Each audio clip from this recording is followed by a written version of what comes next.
Hello दोस्तों, आपका agriculture study VK में स्वागत है।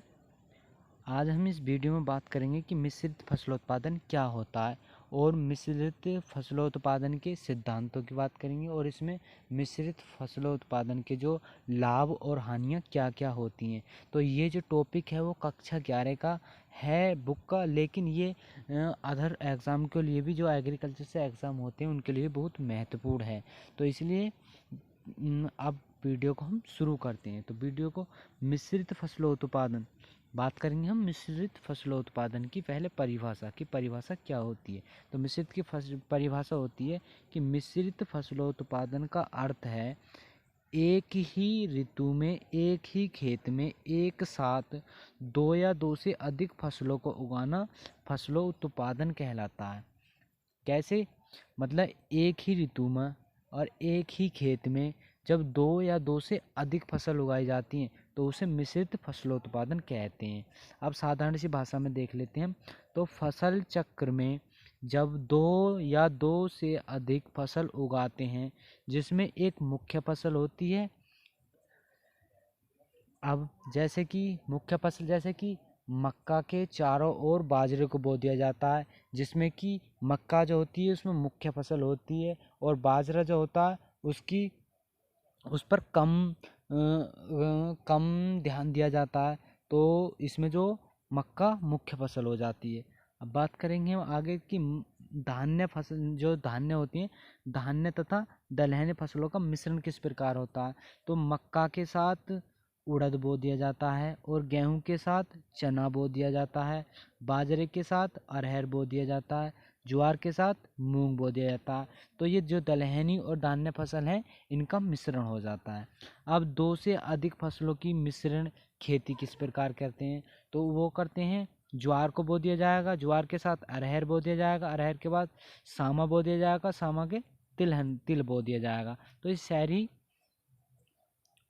फसलें ली जा सकती हैं मिश्रित में। ज्वार, अरहर, उड़द, जौ, मटर, सरसों, ये सारी फसलें ली जा सकती हैं। अब बात करेंगे हम कि मिश्रित फसलोत्पादन के सिद्धांत बहुत महत्वपूर्ण है। ये लघु उत्तरीय क्वेश्चन में पूछ लिया जाता है कि मिश्रित फसलोत्पादन के दो सिद्धांत लिखो या सिद्धांतों का वर्णन करो। तो इसमें हम सिद्धांतों की बात करते हैं। तो नंबर 1 है कि मिश्रित फसलोत्पादन के लिए चुनी गई फसल उस क्षेत्र की जलवायु, भूमि तथा सिंचाई की सुविधाएं होनी चाहिए। मतलब जिस क्षेत्र में मिश्रित फसलोत्पादन करना हो उसमें जलवायु और भूमि और सिंचाई की सुविधा होनी चाहिए। बात करते हैं नंबर 2। मिश्रित फसल उत्पादन से एक ही फसल का लाभ अच्छा प्राप्त होता है। जैसे मिश्रित फसल उत्पादन उतारते हैं तो दो फसलें उगाते हैं, उसमें दो में से एक फसल पर ही अच्छा लाभ प्राप्त होता है। दूसरी पर तो जब कम ध्यान दिया जाता है उस फसल पर तो उस पर उपज ही नहीं हो पाती, तो इसलिए एक ही फसल पर अच्छी उपज प्राप्त होती है। बात करते हैं हम नंबर 3 की। नंबर 3 है कि ऐसी फसलें उगाई जानी चाहिए जिसमें फसलों के बीच प्रतिस्पर्धा न हो। प्रतिस्पर्धा का मतलब है जो ऐसी फसलें उगाई जानी चाहिए जिनमें कि प्रतिस्पर्धा न हो। मतलब ऊंचाई, जैसे कि एक कम ऊंची वाली बो दी जाती है, एक नीची वाली बो दी जाती है, तो उनमें स्पर्धी जो होती है प्रतिस्पर्धा ना हो, ऐसी फसलें होनी चाहिए। नंबर 4, साथ साथ उगाई जाने वाली फसलों का मूल तंत्र विभिन्न प्रकार का होना चाहिए। मतलब मूल तंत्र जो हो फसलों का वो अलग अलग होना चाहिए। अब बात करते हैं हम इसमें मिश्रित फसलोत्पादन के लाभ, कि इसके लाभ क्या क्या होते हैं। तो इसके लाभ की बात करेंगे हम। तो इसके लाभ होते हैं कि इसमें भूमि की बचत होती है। मिश्रित फसलोत्पादन में भूमि की बचत होती है। क्यों होती है? क्योंकि कृषक एक ही खेत में दो या दो से अधिक फसल उगा सकता है। तो इसमें लाभ क्यों होता? क्योंकि इसमें जो है भूमि की बचत इसलिए होती है कि जो कृषक होता है वो एक ही खेत में दो या दो से अधिक फसल उगा सकता है, क्योंकि उसमें किसान के लिए जुताई भी नहीं करनी पड़ेगी, और जो सिंचाई है सिंचाई की भी कम आवश्यकता होगी। तो इस प्रकार किसान को लाभ होता है। नंबर दो पर खेती की लागत कम हो जाती है। जो खेती में लागत लगती है तो वो कम होती है। और नंबर 3, मृदा अपरदन काफ़ी हद तक रुक जाता है। जो मृदा कटाव होता है, मृदा का विनाश होता है, तो उसका कटाव भी कम हो जाता है। फसलों मतलब मिश्रित फसलों उत्पादन से बात करते हैं। नंबर 4, प्रति इकाई क्षेत्र से अधिक उपज मिलती है। मतलब जब मिश्रित फसल उत्पादन की जाती है तो प्रति इकाई क्षेत्रफल से भी अधिक उपज प्राप्त होती है। बात करते हैं नंबर 5 की। नंबर 5 है कि भूमि से जल तथा पोषक तत्व का अवशोषण संतुलित रूप से होता है। मतलब जो भूमि होती है तो उससे जल तथा पोषक तत्व का पूरी तरह से संतुलित बना रहता है भूमि में। अब बात करते हैं हम मिश्रित फसलों उत्पादन की हानियाँ क्या होती हैं। तो इसकी हानियाँ होती हैं, निराई गुड़ाई करने में कठिनाई होती है। सबसे पहले तो जब निराई गुड़ाई करते हैं तो उन्हें कठिनाई होती है, क्योंकि उसमें दो से ज़्यादा फसलें होती हैं।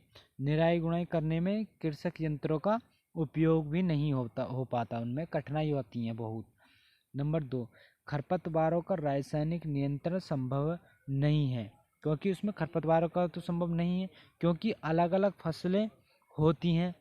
क्योंकि उनमें एक दूसरे कुल की होती है तो दूसरी दूसरे कुल की होती है, तो उसमें जो रासायनिक और खरपतवार होते हैं वो नहीं लगते। बात करते हैं अब नंबर 3 की। नंबर 3 है कि फसलों को काटने में कठिनाई होती है। जब फसलों की कटाई की जाती है तो तब कठिनाई होती है उसमें। अब बात करते हैं 4 की। 4 पर है कि एक फसल के प्रभाव तथा प्रतियोगिता से दूसरी फसल की उपज तथा उसके गुणों में भी गिरावट आ जाती है। क्योंकि जब एक से दूसरी फसल होगी तो उसके गुणों में तो गिरावट आ ही जाएगी, तो गिरावट भी आ जाती है। नंबर 5, शुद्ध बीज एकत्रित करना कठिन ही नहीं बल्कि कभी कभी असंभव भी हो जाता है। क्योंकि जब बीज इकट्ठे करते हैं तो बीज इकट्ठे करने के लिए हम किसी भी चीज़ का बीज तैयार करते हैं तो उसके लिए पहले एक स्थान बना लिया जाता है, तो उसमें जो दूसरी जो फसल है उसके बीज नहीं आने चाहिए। तो अगर हम बीज तैयार करेंगे तो उसमें दूसरी फसल के बीज आ जाएंगे, तो इसलिए इसमें कठिनाई होती है। अब बात करते हैं हम, अब कुछ महत्वपूर्ण है जो कि 2 नंबर में पूछ ले जाते हैं कि मिश्रित खेती की परिभाषा दीजिए, या मिश्रित खेती किसे कहते हैं, एग्जाम में पूछ ली जाती है। तो किसे कहते हैं, फसलों उत्पादन के साथ साथ जब कृषि संबंधित दूसरा व्यवसाय जैसे पशुपालन, मधुमक्खी पालन, सूअर पालन या मुर्गी पालन आदि किया जाता है तो इसे मिश्रित खेती की जाती कहते हैं। तो मिश्रित खेती किसे कहते हैं, जब फसलों उत्पादन के साथ कृषि संबंधित दूसरा व्यवसाय हो, जैसे कि मुर्गी पालन, पशुपालन, सूअर पालन, मधुमक्खी पालन आदि। जो पालन आदि किया जाता है तो उसे ही मिश्रित खेती कहते हैं। बात करते हैं हम बहुफसलीय, जो बहुफसलीय खेती होती है उसे क्या कहते हैं। तो बहुफसलीय की परिभाषा क्या है, एक वर्ष में एक ही खेत में दो या दो से अधिक फसल उगाना बहुफसलीय खेती कहलाता है। जैसे कि भूभाग की उत्पादन क्षमता का अधिक उपयोग करने के लिए एक वर्ष में एक निश्चित क्षेत्र से 2, 3 या 4 फसलें तक उगाई जा सकती हैं। क्योंकि इसमें जब एक ही वर्ष में एक ही खेत में 2 या 2 से अधिक फसलें उगाने तो इन्हें बहुफसली कहते हैं। लेकिन भूभाग की उत्पादन क्षमता का अधिक उपयोग करते हुए तो एक वर्ष में निश्चित क्षेत्र में जो है 2 भी या 3 या 4 फसलें भी उगाई जा सकती हैं, तो इसे कहते हैं बहुफसलीय खेती। अब बात करते हैं हम रिले क्रॉपिंग, क्योंकि ये एग्ज़ाम में बहुत पूछा जाता है, ये बहुत महत्वपूर्ण है। रिले क्रॉपिंग किसे कहते हैं, तो रिले क्रॉपिंग किसे कहते हैं, यह एक बहुफसलीय कार्यक्रम है। क्योंकि यह बहुफसलीय में आता तो ये बहुफसलीय होगा। और इसमें जिसमें फसलें भूमि के ऊपर बिना अंतराल दिए उगाई जाती हैं। इसमें जो है भूमि के ऊपर जो खेती की जाती हैं वो बिना अंतराल के की जाती हैं। और फसल उगाने की इस प्रणाली में आगे बोई जाने वाली फसल पूर्ववर्ती खड़ी फसल में काटने से पूर्व बो दी जाती हैं। मतलब जो फसल होती हैं इसमें जो अगाई बो दी जाती हैं उन्हें काटने से पहले ही दूसरी फसल बो दी जाती हैं, तो इसी को रिले क्रॉपिंग कहते हैं। और आपको हमारी वीडियो अच्छी लगी हो तो वीडियो को लाइक ज़रूर करें, और जो हमारे चैनल पर नए हैं वो चैनल को ज़रूर सब्सक्राइब करें।